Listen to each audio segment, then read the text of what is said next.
Let me make it clear at the start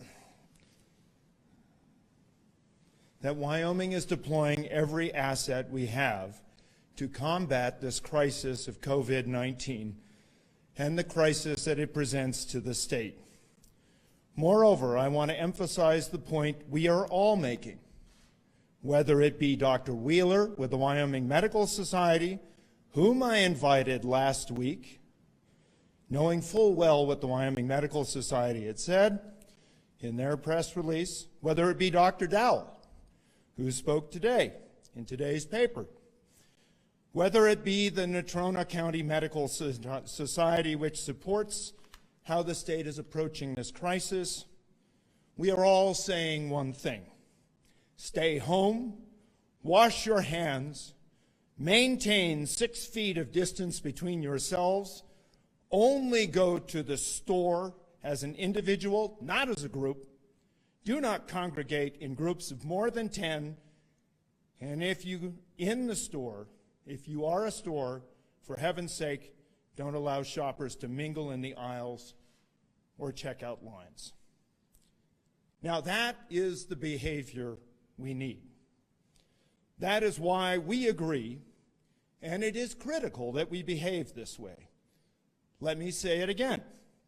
Stay home, practice extra hygiene, practice social distancing by maintaining at least 6 feet between yourselves. Don't mob stores or allow your kids to gather up for play dates. So this week's message, the one that you read early this week, and Governor Gordon has not issued a shelter-in-place order.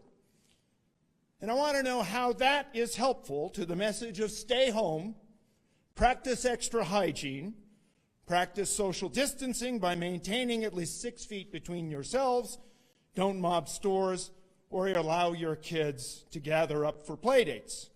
I'm not really sure, but it makes for a good headline, I suppose. And what would the next headline be? My guess it might be the one that ran yesterday. Industry, classify workers as essential. So what is that? Stay-at-home order. Well, here's Colorado's. Colorado's has multiple pages of exemptions.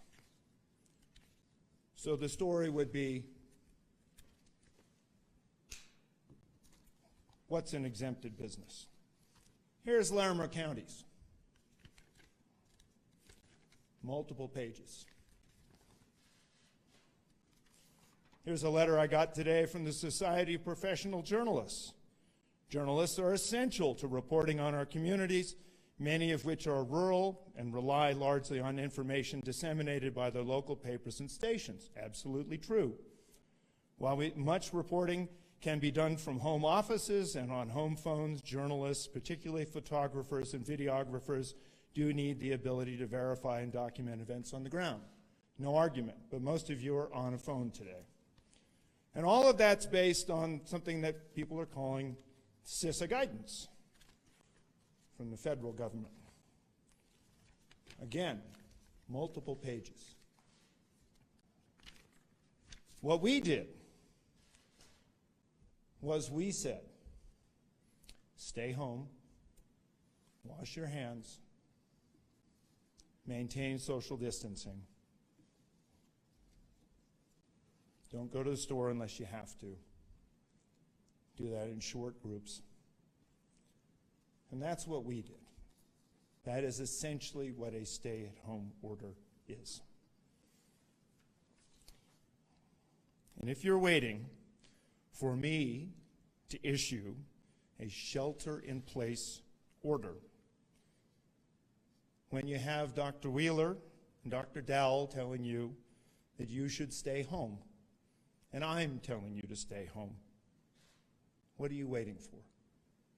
Are you waiting for Mother May I? Or are you taking care of yourself and practicing the common sense that we expect? One of our Wyoming values is talk less and say more. Our orders talk less and say more.